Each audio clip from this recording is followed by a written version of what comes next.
next guest is one of the most prolific, successful producers in Hollywood. His movies include Straight Outta Compton, Think Like a Man, and Girls Trip have grossed over $1 billion worldwide, so he's doing all right. He's also a New York Times bestselling author with his book, Who Better Than You? The Art of Healthy Arrogance and Dreaming Big, which you can find wherever books are sold. His latest film is called You, Me, and Tuscany, and it's in theaters now. Please welcome Will Packer, y'all.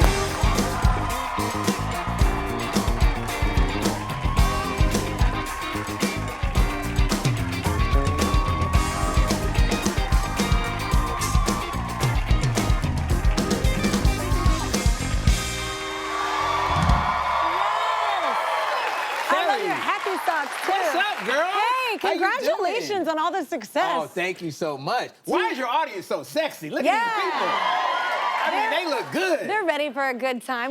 We literally just had Regé-Jean and Halle here. Yes, you had my cast on? Yes. How'd they do? Did they embarrass me? What'd they do? So cute. Tell me. They're great. Yeah. They're funny. As Their a producer, chemistry you on the always couch hope is cute. they have real chemistry. They Let me tell you do. something. This movie is so much fun. Yeah. Part of it is because they get along so well, but there's real chemistry. So you know, when you watch a movie, you can tell when it's fake. You guys know, right? Yeah. You can tell when it's not really real. Yeah. At the first table read, they were looking at each other across the table as we're like reading the lines, and they're like looking and trying to figure out how they're gonna like work with each other and find the rhythms of the character. And I was over there hitting the director like, oh, this is gonna be good. Yeah. They're already thinking about it. They're so good. And what a setup. You're in Italy. Yeah. How long were you there? Tuscany, all summer.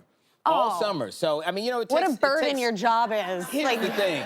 As a producer, you gotta do the hard job. And so I needed to... Somebody had to trial the vineyards out. You know what I mean? Yeah. Had to check all the soil. I tell you what's funny. You think that you know your wife, and my wife travels with me, right? I call I'm like, that's my ride or die, right? Yeah. Here's what's interesting about your wife that you learned. We were there in Tuscany, and I had to actually fly back a couple times to New Jersey to check on some stuff. She flies with me wherever I go, because we're empty nesters. Our kids are out, I fly, she flies. Yeah. We went to Rome, and then Tuscany. I said, okay, baby, we gotta go to New Jersey. She said, I'm good. I'll be here.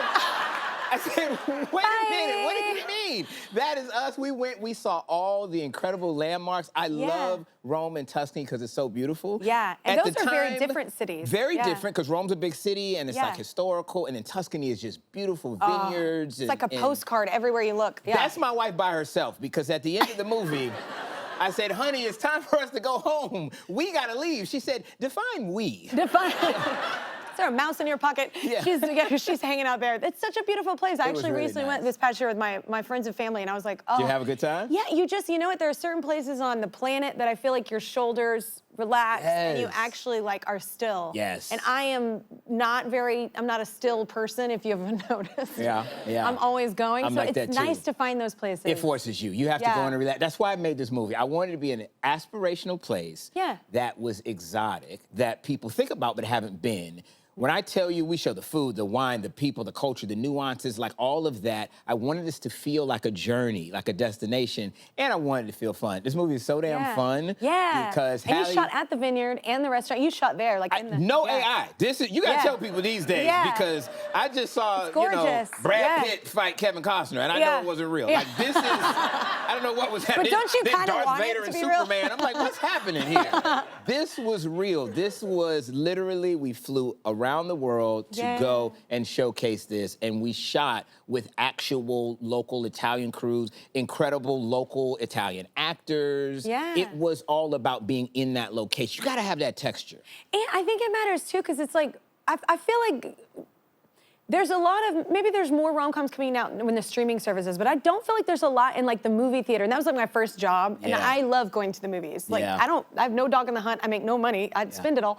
But I love it. I love the whole vibe of taking my kids and going to the movie and sitting there and watching a big rom-com. And they don't really make those anymore for the movies. No, they don't. It is different. And I love the romantic comedy genre. It forces us to believe in love again. I love that genre because... And some of us need your help. to find that love. You know what I'm saying? It's just like people are at different chapters in their life. And it's nice to go and watch something and be like, that would be nice. But it's also good to go see it on the big screen. Yeah. Because, look, the world is crazy right now, okay? it doesn't matter like who you are, where you are, what your beliefs are. You go to a theater, put your phone down, okay? The world was crazy. All that crazy stuff going on, your phone, the algorithm, the news, it's gonna be crazy when you get out. I'm sorry, okay? Put your phone down for a second, go there. There may be a stranger to your right or your left, but you're having a communal experience where you're getting to laugh and fall in love with the concept of falling in love. It's very light. It's fun. It's escapist fare. That's what this movie was meant to be, to escape and go see something on the big screen. Because I used to love going to see romantic comedies on the big screen. Hollywood's not making a lot of them. I said, you know what? When everybody's zigging, I'm a zag. Let's go and make a comedy for the big screen. Because so many people want it as well. I hope to get people into the theaters. We'll see. Yeah, well, congrats. It's great. Thank you. I love the cast, too. Well done on that. Yeah, I appreciate it. What is it, always the dream to be in Hollywood doing this? No, it wasn't. What was your dream? When I was in college, the dream was, I knew I wanted to have my own business, but I didn't know what I wanted to be. And then when I was in college, I was a sophomore, and I met a guy, and he said, I want to be a movie director. And I was like, well, that's stupid. Good luck to you. But he needed help, so I helped him to make his very first movie. And I went out, I helped hire the actors and find the financing, and then self-distributed it. And we shot it, we borrowed $20,000, and by the time we were done showing it, it had made $100 grand. And my plan after, I was in engineering school, so actually I have an engineering degree. I was going to get my MBA.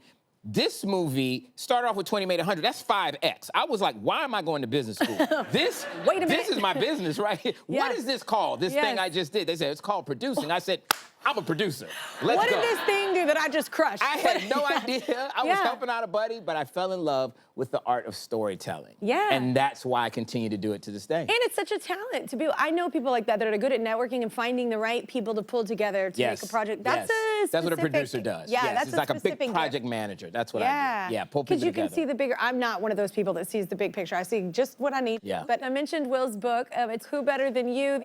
We mentioned that earlier. And in the book, Will has a story of going to Jamaica with his wife for the first time. I need you to say what happened. This is crazy. It was very, very crazy. I can't even believe you did it. Listen, could have been very stupid. It was, first of all, it was very stupid. Not could have been. It was our first trip together. You know, you're trying to impress somebody. Our first international trip. We get to the counter. We're checking in. May we have your passport, sir? I pull out my passport. Good thing about passports, Kelly, is that they last for 10 years. Bad thing about passports, they last for 10 damn years. You forget that you need to renew them. She said, do you have another passport? I said, well, I look like Idris Elba on my other picture. What's wrong with this? The lady did not laugh. She said, sir, your passport's expired. I had to now figure out how to get to Jamaica with my new girlfriend because I didn't want her to go without me. She would end up smoking weed on the beach with a Rasta. You know what I'm saying? Like, what? So I knew people that worked at the airport at that time in Atlanta, and they gave me a pass that you can use to pick up an unaccompanied minor, like if you got a kid traveling alone. So I used that to get to the gate, got to the gate, waited until there was like a big crush of people to get on, and I had that one mad attendant who was like, everybody, have your passports out, have your boarding passes. I didn't have either. And I waited till she was good and mad, and I said, oh my gosh, I'm so sorry. I dropped my boarding pass. She said, well, I got to print you another. Give me your passport. It was such a rush. She looks at it really quick. I started talking. I was like, have you tried Cinnabon on gate 3? Because it's amazing. She's like, shut up, stop talking to me. And stamped my passport. I got on the plane. It was incredible. Didn't think about once I got to Jamaica. Because at first I was like, if this doesn't work, I'm going to an American jail. I didn't realize I'm now risking going to a Jamaican jail. That's worse, people. I got there. I turned to my girlfriend. There was a guy who was checking us in customs who was like a young, attractive Jamaican guy. Not my proudest moment, Kelly. I love what you did. I turned to my girlfriend and I said, you got to do what you got to do. You got to help me. Here's why she's my wife to this day. She looked at me and she goes, I got you. She goes up and starts flirting with the Jamaican customs agent. She's there with him. I'm standing next to her like just the cousin or the best friend or whatever, right? He's talking to her. She's like, where do I go to have the best drinks here? Is it Margaritaville or is it Rick's Cafe? And he's like, well, let me tell you, my friend, now, how long are you in the country? How long do I need to be in the country? Oh, my God. She is doing her thing. She asked me at one, he was like, well, who is this? Is your travel partner? And she goes, that's just my gay best friend. And I'm on the side like, you're doing a lot right now. You're doing too much. Kelly, it worked. Stamped my passport. I got into the country. True story. True story. But you still have to get back. I still have to get back. But you still have to get back in. This is such a bad idea. I had a brand new assistant at that time. She was like a week on the job. I was like, she's either going to keep this job or quit immediately. I said, you got to get me back into the United States. She said, how the hell did you get into Jamaica? I said, not the point. That's another story. Right now, I need you to figure out how to get me back. Or I kind of like this girl. I might just stay and open a fruit stand. You know what I mean?